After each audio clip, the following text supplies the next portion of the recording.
जय Shri Krishna, Radhe Radhe. Welcome my dear student. देखो आज अपने डिस्कशन करेंगे एक्सरसाइज 12.2 का क्वेश्चन नंबर 7।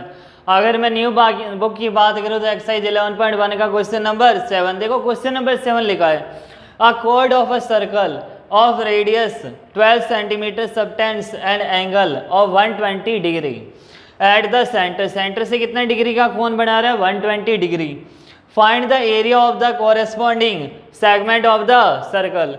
लिखा है त्रिज्या 12 सेंटीमीटर वाले एक वृत्त की कोई जीवा केंद्र पर 120 डिग्री का कोण अंतरित करती है। संगत वृत्तखंड का क्षेत्रफल ज्ञात कीजिए। देखो संगत वृत्तखंड आ जाए चाहे लिखा आ जाए, देखो मैं कोरेस्पॉन्डिंग सेगमेंट, तो हमें कौन सा सेगमेंट निकालना है इस बार? कौन सा सेगमेंट निकालना है? Minus segment. माइनस क्यों निकालना है? कि ये 120 डिग्री है। देखो मैंने आपको पहले ही बताया 360 में से माइनस कर लो 120 कितना हुआ? 240। तो 240 होता है मेजर और 120 क्या हुआ? माइनर। तो हमें माइनस सेगमेंट निकालना है, लघु वृत्तखंड निकालना है हमें। देखो फाइंड क्या करना है? लघु वृत्तखंड, या आपने बोल सकते हैं माइनर सेगमेंट। क्या फाइंड करना है? Minor segment. लेकिन ये देखो माइनर सेगमेंट के लिए हमें क्या चाहिए? एरिया ऑफ ट्राइंगल, वो हमें माइनस करना होगा त्रिभुज का क्षेत्रफल। तो देखो सबसे पहले अपने क्या निकालेंगे? Area of triangle. देखो हमारे पास यहाँ एक सर्कल गिवन है, यहाँ से रेडियस कितनी दे रखी है? त्रिज्या 12 सेंटीमीटर। यहाँ से हमें ये त्रिज्या गिवन है कितना सेंटीमीटर? ये 12 सेंटीमीटर। देखो यहाँ से जो कोण बनाया कितना बनाया? 120 डिग्री। अब देखो यहाँ मैंने लिखा ओ ए बी लिखा मैंने इधर। अब देखो यहाँ से मैंने एक परपेंडिकुलर लाइन ड्रॉ की। देखो परपेंडिकुलर करते ही कितना हो जाएगा? 90 डिग्री। मैंने एक सीधा लंब खींचा, लंब कितना हो जाएगा? 90 डिग्री का। यहाँ 90 और यहाँ 90। एक बात और, जब मैंने यहाँ से परपेंडिकुलर खींचा ओसी, परपेंडिकुलर किस पर? ए बी पर, तो ये AC और CB क्या हो जाएंगे? Equal. AC equal to CB। देखो हमें इस ट्राइंगल एरिया त्रिभुज का क्षेत्रफल निकालना है, तो half multiply base multiply height, 1/2 into में आधार इंटू में ऊंचाई। तो हमें यहाँ आधार इस बेस की वैल्यू चाहिए और यहाँ हमें इसकी हाइट की वैल्यू चाहिए। कितनी है ये हमारे पास? हाइट, ऊंचाई कितनी है? तो देखो सबसे पहले अपने फॉर्मूला लगाएंगे। यहाँ देखो ये वैल्यू हमें फाइंड करनी है। यहाँ से परपेंडिकुलर किया तो ये भी कितना हुआ? देखो 120 था ये कितना हुआ? यहाँ से 60 और यहाँ भी कितना हो गया? ये 60 डिग्री। कितना हुआ? ये 60 डिग्री। और अगर नहीं यहाँ अगर आपको लग रहा है तो देखो ये 120 है, ये थीटा और ये थीटा, तो यहाँ से ये लेंथ कितनी हो जाएगी? देखो ये 120 डिग्री है तो ये भी थीटा और ये भी थीटा। देखो यहाँ एंगल थीटा और यहाँ एंगल थीटा। ये रेडियस इक्वल है तो opposite angle are equal 120 degree plus angle theta plus angle theta equal to कितना हुआ? 180। 120 डिग्री प्लस में 2 एंगल थीटा कितना हुआ? 180। 2 एंगल थीटा कितना हो जाएगा? 180 माइनस 120 कितना हो जाएगा? 2 एंगल थीटा 60 डिग्री। तो एंगल थीटा हमारे पास कितना आ गया? 60 अपॉन में 2 30 डिग्री आ गया इधर। अब देखो या तो आप इस एंगल से ले सकते हो कि हमने एंगल ए पे लिया 30 डिग्री और हमने यहाँ से ये वैल्यू फाइंड की। देखो अगर अपने यहाँ एंगल ए थीटा लेके चले 30 डिग्री तो इसके सामने वाला क्या होता है? थीटा के सामने वाला एंगल कितना हो जाएगा? देखो ये 90 डिग्री है तो 90 डिग्री के सामने हाइपोटेनियस ये परपेंडिकुलर ये बेस, 90 डिग्री के सामने वाला कर्ण परपेंडिकुलर सीधा लंब और यहाँ क्या हो जाएगा? आधार। तो देखो हमारे पास क्या गिवन है? देखो हाइपोटेनियस और परपेंडिकुलर, तो कौन सा फॉर्मूला लगेगा? देखो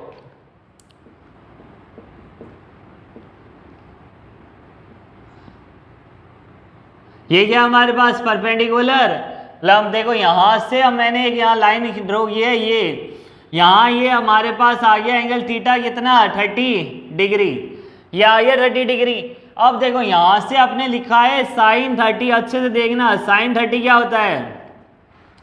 क्या होता है साइन 30? परपेंडिकुलर अपॉन में हाइपोटेनियस, OC अपॉन में कितना हो जाएगा? OA। OC हमारे पास अननोन है, OA हमें गिवन है। OA कितना है? 12 सेंटीमीटर।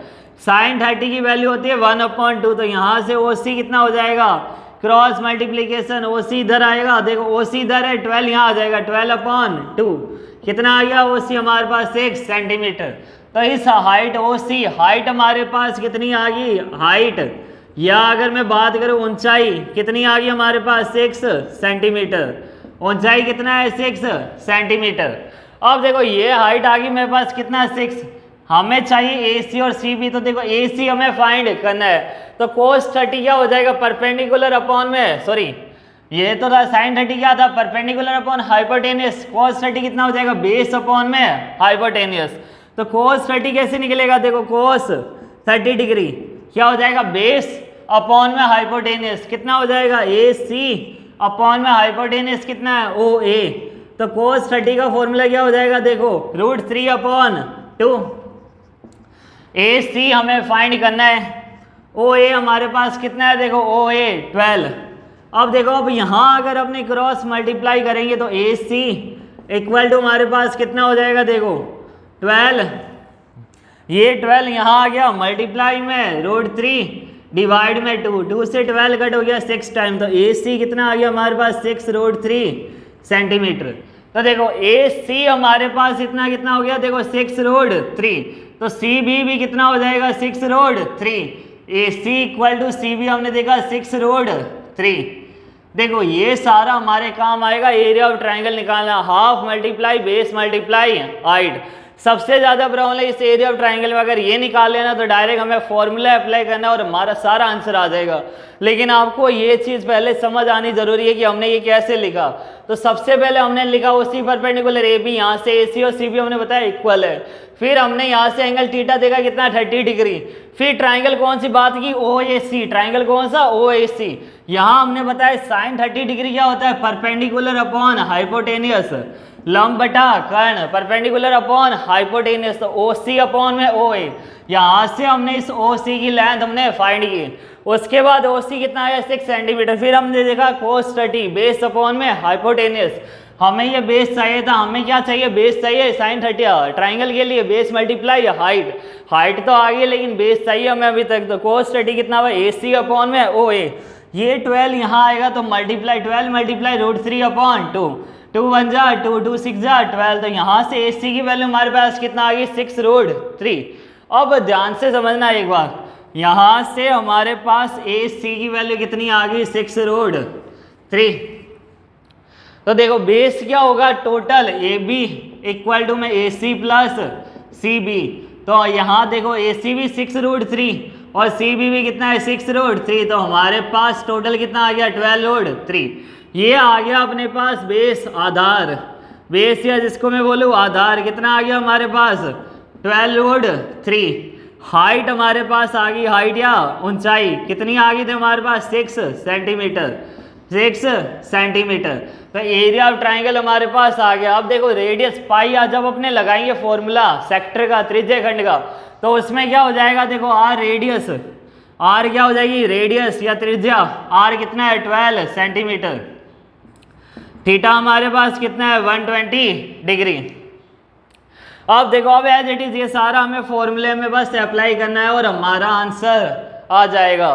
क्या फाइंड करना है, area of minor segment, area of minor segment, minor segment क्या हो जाएगा देखो एरिया ऑफ माइनर सेगमेंट, या मैं लिख दूं क्या लघु वृत्तखंड का क्षेत्रफल, लघु वृत्तखंड का क्षेत्रफल कितना हो जाएगा, area of minor sector, area of minor sector minus में एरिया ऑफ ट्राइंगल, माइनस में एरिया ऑफ ट्राइंगल, क्या फॉर्मूला हो जाएगा लघु त्रिज्यखंड का क्षेत्रफल, लघु त्रिज्यखंड का क्षेत्रफल माइनस में क्या हो जाएगा त्रिभुज का क्षेत्रफल।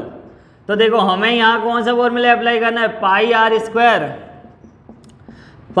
स्क्वायर थीटा अपॉन में 360 माइनस में half multiply base multiply height, ये फॉर्मूला हमें अप्लाई करना है। तो देखो पाई आर स्क्वायर थीटा सब वैल्यू हमारे पास गिवन है, बस हमें इसको फॉर्मूले में अप्लाई करना है। तो देखो यहाँ से अच्छे से समझना, ये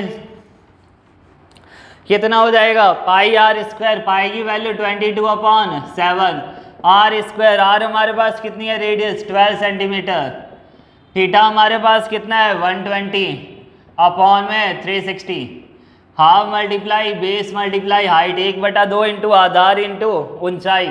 तो कितना है आधार या बेस 12√3, ऊंचाई कितनी है अपने पास 6, 2 से 6 कट हुआ 3 टाइम्स, 12 3 जा 36 √3। यहाँ जब इसको सॉल्व करेंगे तो देखो 0 से 0 का 12 1 जा 12, 12 3 जा 36, 3 1 जा 3, 3 4 जा 12। अब देखो यहाँ कितना आ जाएगा अपने पास 22 मल्टीप्लाई 48, 12 4 जा 48 या 22 4 जा 88, 88 मल्टीप्लाई 12, 12 8 जा 96, 12 8 जा 96, 96 प्लस में 9 कितना हुआ 1056। तो 1056 डिवाइड में कितना हुआ 7 माइनस 36 √3। देखो 1056 को किससे डिवाइड करना है 7 से हमें डिवाइड करना है। तो कितना आ जाएगा अपने पास 7 1 जा 7, 35, 7 4 जा 7 5 जा 35 0, 60, 7 7 जा 79, 7 8 जा 56। कितना आ जाएगा देखो आ गया अपने पास। यहाँ अगर अपने सोल्व करें 1.73 मल्टीप्लाई 36, 36 पाई की वैल्यू में क्या लेके चलना है 3.14। तो 3.14 अपॉन 100, 2 से कट गया 157 अपॉन 15, या इसको भी 100 में ही रहने दो। देखो यहाँ कितना है 314 की मल्टीप्लाई 48 से कितना हो जाएगा देखो 314 मल्टीप्लाई 48, 192, 48 1 जा 48 प्लस में 9 57 प्लस में 10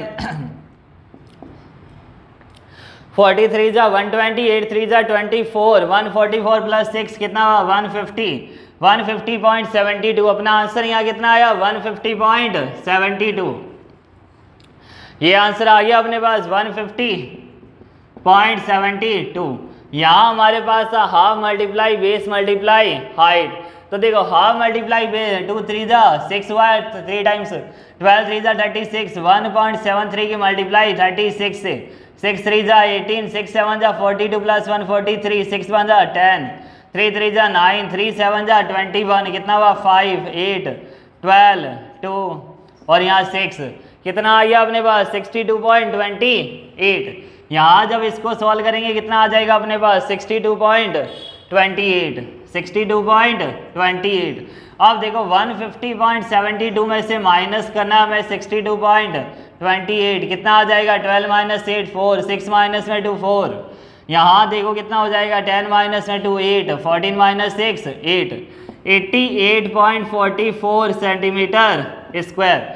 देखो मैंने एक बार पहले ही बताया था कि जब तक अपने पाई की वैल्यू सेम नहीं लेंगे 3.14 अपना आंसर मैच नहीं करेगा। देखो यहाँ वैल्यू कॉम्प्लिकेटेड होते ही समझ जाना कि यहाँ पाई की वैल्यू हमने 3.14 नहीं ली थी, तब अपने आंसर स्टार्टिंग में नहीं मैच हो रहा था। 150.72 माइनस 62.28 कितना हुआ 88.44 सेंटीमीटर स्क्वायर। तो देखो जब भी अपने पास ऐसी कंडीशन आ जाए कोरेस्पॉन्डिंग सेगमेंट अपने को फाइंड करना है, तो अपने क्या करेंगे सबसे पहले हमें फाइंड करना था एरिया ऑफ माइनस सेगमेंट, लेकिन हमें मेन चाहिए था एरिया ऑफ ट्राइंगल। तो हमें half multiply base multiply height, तो बेस और हाइट हमने साइन 30 और कोस 30 डिग्री से हमने फाइंड की। तो हमारे पास बेस आया था 12√3, हाइट आई थी हमारे पास 6 सेंटीमीटर। वहाँ से हमने half multiply base multiply height से फाइंड किया कितना 36√3, कितना आया था 62.28। इसको जब हमने सॉल्व किया क्या लगाना था formula area of minus sector या लघु त्रिज्य खंड का क्षेत्रफल पाई r स्क्वायर थीटा अपॉन 360। तो यहाँ से वैल्यू हमारे पास आ गई 150.72। तो स्टूडेंट अगर आपको मेरी वीडियो पसंद आई तो लाइक शेयर एंड सब्सक्राइब जरूर कीजिए। Thank you so much, best of luck.